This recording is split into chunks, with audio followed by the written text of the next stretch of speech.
All right, well, today we're back at it, finishing up the C6 Corvette competition drift car build. We have come a long way with this thing in a pretty short amount of time, considering how many one-off parts and pieces there are and all the fab work involved. And I mean, we're nearing the finish line. So we've got this thing running. We've got it running proper. We've got the cooling system bled. The cooling system works. The oil system works. We have good oil pressure. We have clean oil. The charging system works. All the electronics work as far as turning things on and off when they should.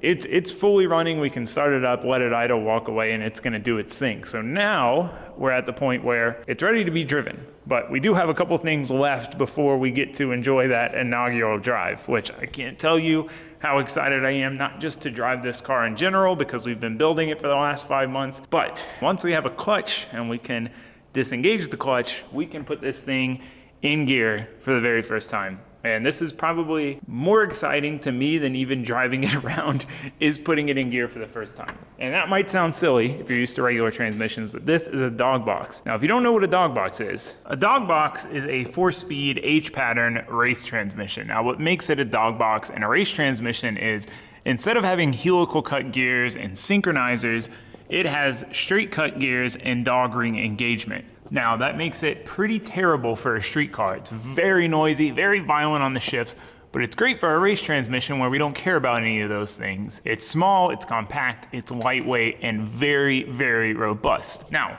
because it doesn't have synchronizers and because of the straight cut gears, the shifts are very aggressive. There's nothing to smooth the gear change. So when you put it in gear, when you're sitting there idling, push the clutch in, put it in gear, the whole car has a violent shake. It's a loud chatter and you feel it throughout the whole car.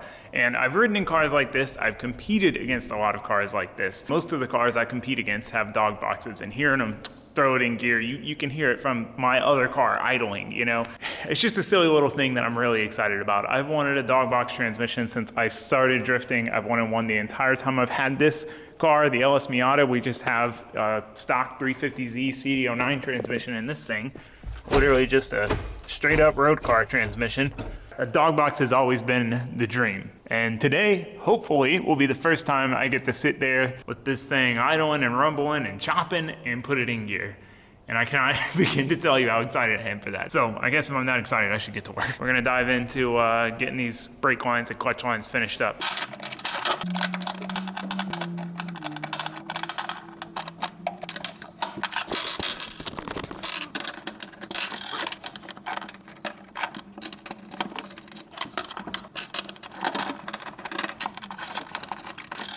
All right, lines are in and finished up. Really, really happy with how that turned out. Really nice way to do it.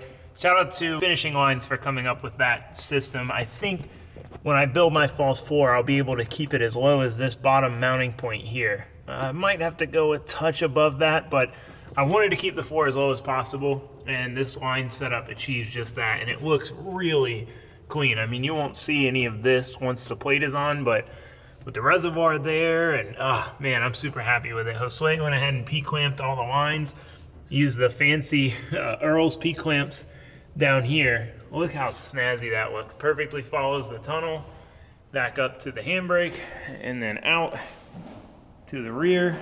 Oh man, dude, this kit from Finishing Lines is a freaking one, man. I am so happy with this. So he got that done. I went ahead and wired in my intake air temp sensor while he was tinkering with that.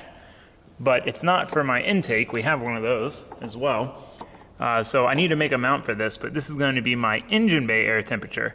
So we're going to have this somewhere around here, and that's what's going to control turning on our 2 blower fans to blow air into the engine bay, as well as the intercooler fans. That's how I have it set up right now. I might switch that and do the intercooler fans off intake air temp, but we'll see. I'm not quite sure how I want to do that, but that way we don't even have to think about when to turn those on. So I wanted to have a sensor that signaled that to turn on, as opposed to just having a button and then forgetting it or having it run all the time, etc. So before we bleed the clutch and test the clutch, to test the clutch, we need to be able to spin the diff over. To spin the diff over, we need to put the gears in it, which this will be my first time putting gears in the diff. They come shipped without gears, and this will be the first time this is another dream part of mine. I've always wanted a quick change in a car. We finally have one, and I'm honestly pretty excited to put the gears in it and fill it with fluid. And then once we do that, we're gonna bleed the clutch. Once we bleed the clutch, we can see if it all works. So fluids, some more fluids, potentially party. At least put it in gear, we'll see. You can get some red versions of these nuts.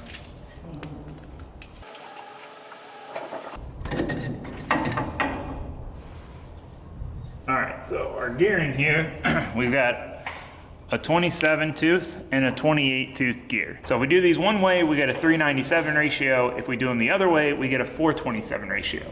So doing the math on our wheel speed, with the 397, we'd have 86.5 miles an hour in second and 116 in third. With the 427, we'd only have 80 miles an hour in second, but we'd have 108 in third. So since we're probably gonna test this car at OSW, 86.5 with the lower ratio running second's a little bit on the low side wheel speed wise, but 108 running the 427 and using third gear is a little bit on the high side.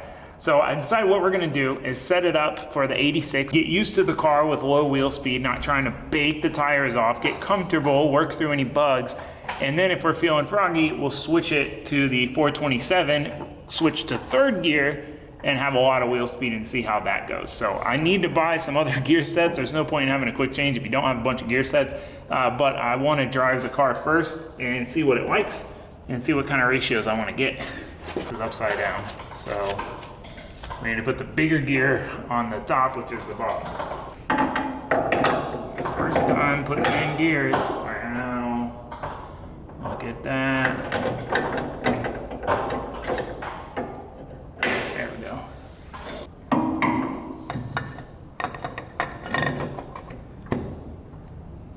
So they call it a quick change. 5 minutes to change gears. You do have fluid in here, so we'll have to top that off. We don't have any fluid in the diff, so we need to fill it in general.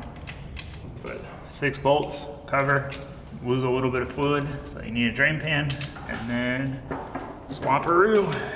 Bada bing, bada boom.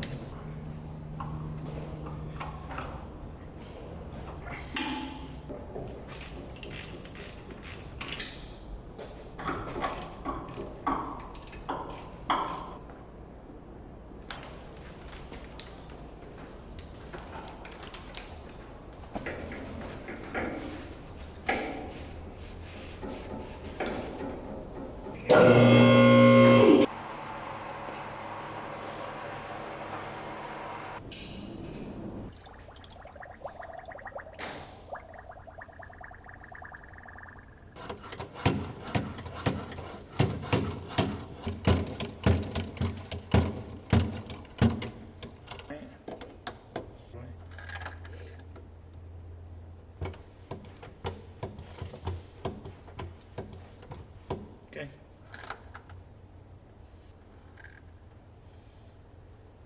Sounding good, right? Yeah. All right, let's try to do a test. So try to spin the wheels. Well, here, try to spin them in neutral. Yeah. Can you spin it still?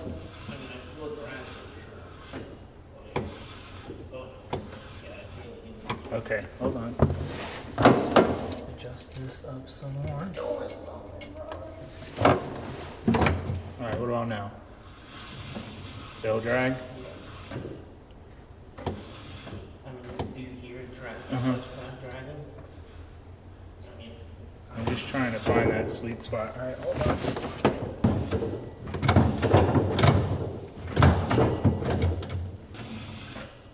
Okay, we're good. I think that's about where it needs to be. That's a 1/4 inch off bottom. All right, well, this, if it goes well, is gonna be probably the biggest moment of the build for me, and that is putting my dog box in gear for the first time. To put my own in gear, my Turbo OS car, hopefully it goes well, because I'm gonna hype this up and it's not gonna go into gear. But let's see what happens here.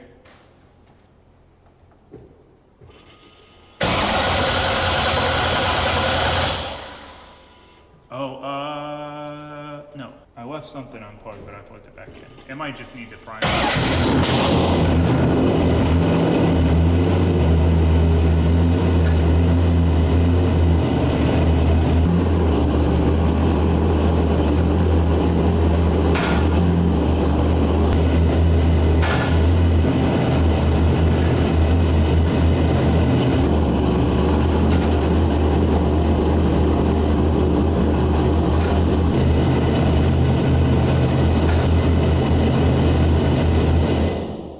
can't do it because we're not on the ground. You can kind of hear it. You heard it when I shifted, but it worked. It did. It disengaged the clutch and engaged the clutch. We did it. Okay, well, you're not going to get the reaction out of me just yet because it didn't do the whole shake thing because it's not on the ground. Well, we need brakes before we do that, just in case. That's true. So let's work on brakes. But it went into gear, it did fine. Oh man, we got a working clutch. I was like, hell yeah. Car. We got a running car with a working clutch. Just no brakes. Just no brakes. We need that. That's an important part of the overall running, driving car situation.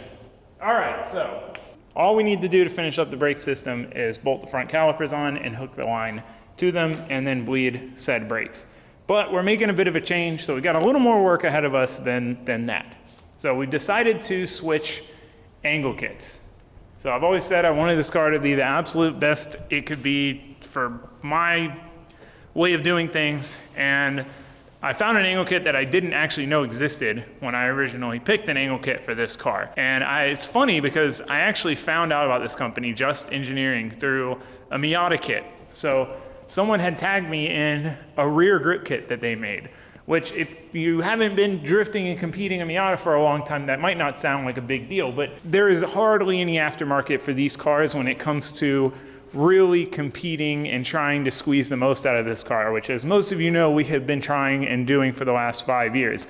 So I have a lot of experience with this rear suspension and how it works and how it moves and what the changes do. And when I saw this rear grip kit, I looked at it in detail, and literally everything they did is exactly what I would think should be done to improve on the Miata's rear suspension. And I was like, color me impressed. You know, I was like, they did a really, really good job on this. So I'm looking around on their website and I find their C6 angle kit. And originally I was like, I'm not gonna switch, I already have a kit, but I kept looking at this thing. I left the browser open. Every couple days I'd go back and look at it. I'd pick out another little detail that I liked. And after a little bit of doing that, I decided to make the switch and get this kit for this car to really just kind of be that cherry on top. So again, this is from Just Engineering. They make a ton of different kits for a ton of cars, and the details. So there's a lot of things that I really like about this kit. It's nothing against the kit that I have. It's just there's a lot of things they did on this kit that better suit the way I like to essentially care for a car, maintain a car, adjust a car settings. For me, when it comes to suspension, I like to set it and forget it. I'm not over there making a ton of changes all the time. I want to set it and be done with it. We nut and bolt the car, but we're not under there between every session nut and bolt checking it. We're just not that kind of team. We don't have that kind of manpower. So the less hardware, the better. So this has all the adjustments I need, but pretty minimal hardware. It's a one-piece lower control arm. It's got on-car adjustment for the heim joints here. So instead of like a lot of kits where you'd have to unbolt the control arm, drop it down out of the subframe, twist this heim joint, bolt it back in, and see if you adjusted it right, we just turn this guy here, lock this jam nut down. So we can make our camber and caster adjustments on the car. Another thing I really liked was, you know, that minimizing bolts and hardware and, you know, adjustments that aren't necessary. So like a lot of upper control arms for these cars, they have a heim joint here that threads in and out, which seems cool. It seems like you've got more adjustment, but the problem is, since this control arm is angled, when you thread those out, this gets wider, the distance between these two mounts. So you can only adjust them until the point that they bolt on. You know, if you go any further, they're going to be spread too far apart. If you go any shorter, they're going to be too close together. So I like the fact that they didn't bother with that. They put a spherical bearing in here instead, and it's just one less thing to come loose. Their tie rod ends, I really like this. So they built a tie rod end with a spherical bearing, one jam nut. We don't have to deal with, you know, a sleeve with two jam nuts to loosen. We just got one jam nut, like a normal tie rod, but with a spherical bearing. So I could go on and on. I've just kind of nerded out about this kit. You know, it was a tough call to change from, you know, something I already had that was already on the car. But I just, the nuances of this kit, I feel like they did a phenomenal job. So if you're looking for angle kit stuff, man, definitely check them out, because I don't know if they missed a single detail on this kit for this car. And this is probably the nicest angle kit I've ever personally messed with and installed. You know, bar none. And I've messed with a lot of different angle kits. So I'm incredibly impressed, and I'm really, really excited to get this on the car and see how it all fits up.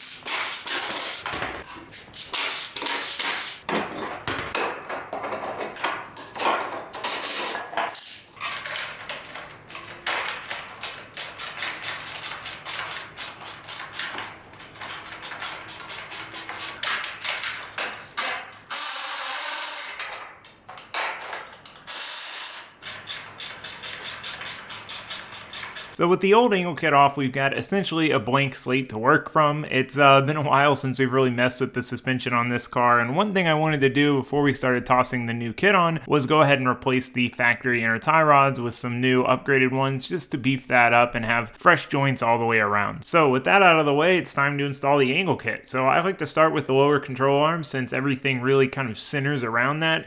Then move to the upper control arm, get that on, get that all sorted, make sure everything's oriented correctly, and then put the shock on. The shock helps hold the lower control arm up as I move to installing the knuckle.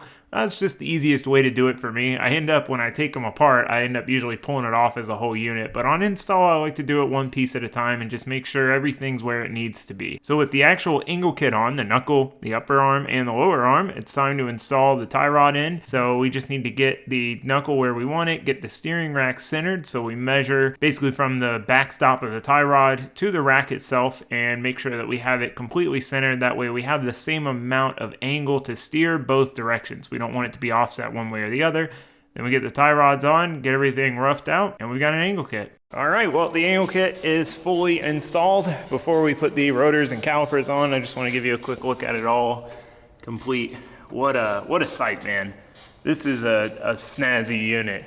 What I like so much about it aesthetically is what that means mechanically, if that makes sense. You just see how few bolts there are. It's really clean and simplistic, but while accomplishing everything it needs to accomplish. It's a snazzy piece of kit. What can I say? So we went ahead and put the 0 Ackerman or the center Ackerman Adjustment pills in here so we can adjust this tie rod pickup point to change our Ackerman, which is basically how far each wheel turns. So positive Ackerman is your lead wheel turns further than your trail wheel. 0 Ackerman, they both turn the same amount, and negative Ackerman, the trail wheel turns further than the lead wheel. So we're shooting for about 0 Ackerman just to see how that does. It's definitely something we're gonna have to play with as we go and, you know, try it different ways and see what we like. That's really my goal with this car once we get it up and running and get through any bugs, is to make changes before I get too comfortable and just go, no, it's good as it is. You know, I wanna try different things and try to find the optimal combo while I'm still learning the car. So yeah, let's see how much angle she's got. If I got it right with the Ackerman, we should have the same angle on both wheels. Oh my God, that is a lot of angle. That is, I think, definitely the most angle I've ever had on a car. Look at that, dude. That is some insane angle. Wow. And I'm not a nerd for super big angle. It's nice to have. It is something that we're limited with on the Miata. It probably has 10 or 15 degrees less than this, and it does put us in sticky situations occasionally. So it's nice to have that buffer, but it's more about how it sweeps through the angle, how all the adjustments are, and how it feels and how it drives, than how much max angle you've got. But I mean, they nailed it on that. This has got a ton of angle. Like, if we have to go to that much angle, we're probably doing something wrong, basically. In the way they built these control arms, you have all this clearance for the wheel back here. So I guess, yeah, next up, we obviously need to get it driving. That's the important bit. But throw the brakes on, throw the wheels on, get the brakes bled, see how much angle it has with the wheels, and we're pretty much ready to drive it. So I'm gonna quit jibber jabbering. We're gonna get back to work.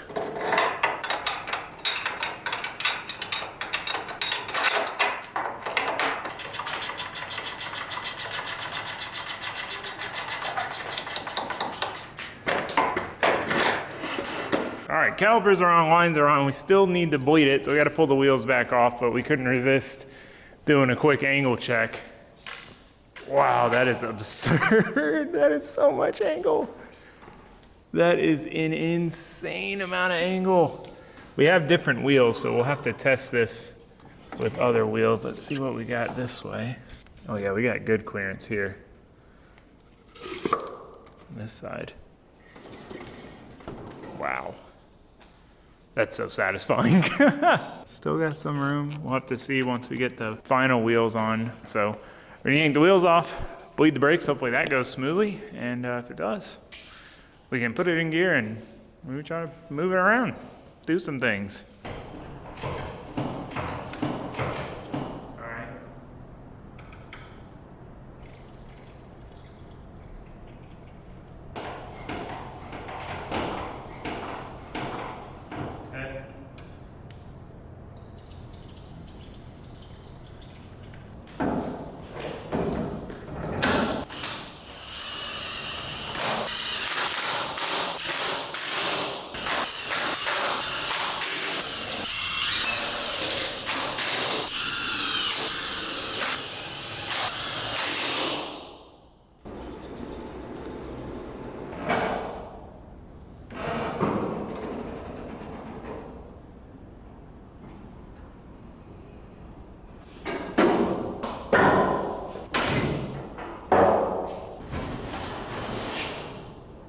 All right, brakes are mostly bled. We're still gonna bleed them a little bit more. We had a couple copper washers that were just fighting us, and I wanna make sure they're not still leaking before we just continue bleeding the brakes more and more. But the brakes are bled. We have a pedal, we have a handbrake.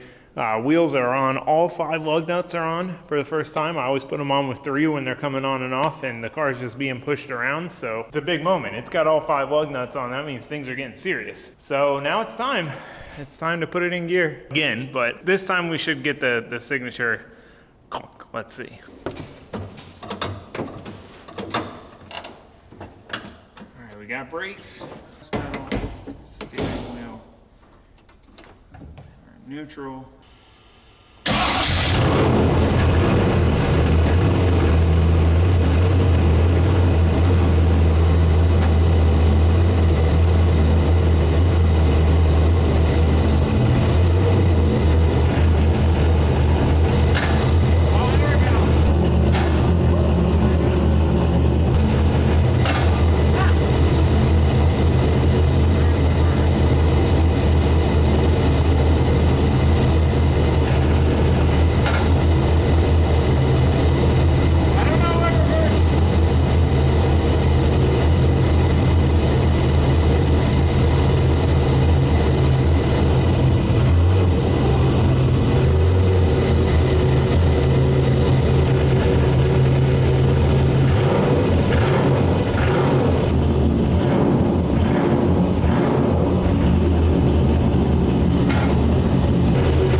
Chunk. Did the ka-chunk. It moved. It's the reason it's so hard is, well, partially because the brakes are sticking, but two, it's the tiny clutch. It doesn't stay revved up. Like the revs fall so fast. So like I rev it and it's just like revving. Like by the time I start letting out the clutch, the revs have fallen. Yeah, that's a thing with those tiny clutches. All right, well, we did it. We have a car that moves under its own power. I cannot tell you how happy that makes me and how exciting that is. Josue and I have spent so much time on this thing. It's been a span of 5 months, which isn't that long, but we have put so many man hours into this thing. We have just been non-stop, head down, late nights, working and hustling to get this thing done. And to finally have it to this point, as a running, driving car with a dog box and a quick change that has a clutch that works and brakes that works and it clunks. It's a big moment, man. It's tough for me with this car because there's so many things I'm focused on and paying attention to when we're running it. I don't trust it yet. That it's just everything's gonna be fine, you know? And I kind of miss the moment of how exciting it is, and then it really sets in later, as it did this time. But running, driving car, the clunk, oh, I can't tell you how cool the clunk felt. I'm very happy. I'm super happy. Now, I did want to take it for a proper drive, take it around the block. However, it's Florida, so it thunderstormed again. By the time it stopped raining, now it's dark out. So we don't have headlights or anything.